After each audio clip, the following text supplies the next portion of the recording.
नुआ वर्षरे नुआ ration card January मासरे card बांटिबे सरकार।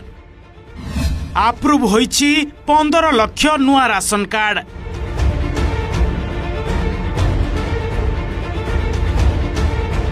जो माने राशन कार्ड पाइनांती सेमानको पाई खुशी खबर कहीं राशन कार्ड को नहीं बड़ घोषणा करिसंती सरकार। आसंता नुआ वर्ष रे नुआ राशन कार्ड मिलवा नहीं सूचना देइसंती खाद्य जोगाण और खाउटी कल्याण मंत्री कृष्ण पात्र, जहा द्वारा राशन कार्ड पाई नथिबा लोकमानंकु मिलिछि बड़ आश्वस्ति। एई घोषणा हजार हजार परिवारंको पई आशा संचार करिछि, जो माने साधारण बंटन व्यवस्था रे अंतर्भुक्त हेबा पई अपेक्षा करिथिले एवं नुआ राशन कार्ड आवश्यक करुथिले। खाद्य जोगाण मंत्री कृष्ण पात्र कहिसंती नुआ वर्ष रे राशन कार्ड प्रदान करा जिवो। एथिलागी 15 लाख राशन कार्ड अप्रूव होइकी अछि। योग्य व्यक्ति मानकु ही एई कार्ड प्रदान करा जिवो। सेहिपरि जेउ माने आवेदन करिबाकु चाहुचंती सेमाने ऑनलाइन रे आवेदन करि परिबे बोली मंत्री कहिसंती। राशन कार्ड अप्लाई कल तो दिया जिवो। टार्गेट किछ नै, बहुत टार्गेट अछि। अप्लाई कला पर सर्वे करि दिया जिवो।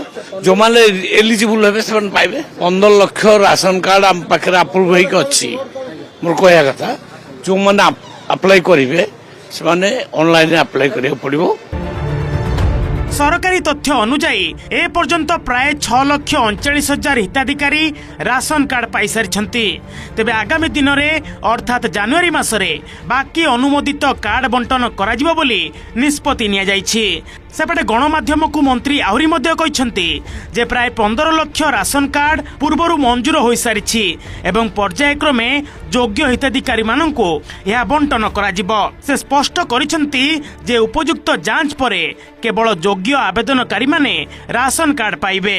सेहिपरि राशन कार्ड पई आवेदन केवल ऑनलाइन रे दाखल करा जाई परिबो। एहा परे एही प्रक्रियार एक अंश भाबरे समस्त आवेदनकारी को योग्यता मूल्यांकन पई एक सर्वे करा जिवो।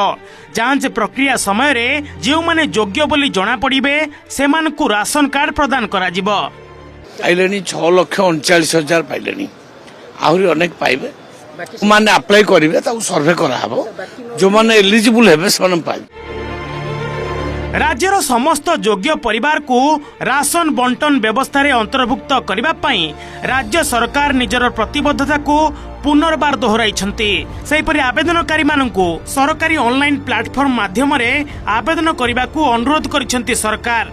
तेणु आपण जदि राशन कार्ड पाइनांती तेबे आ डेरी न करी एथि पई ऑनलाइन रे आवेदन करंतु। आ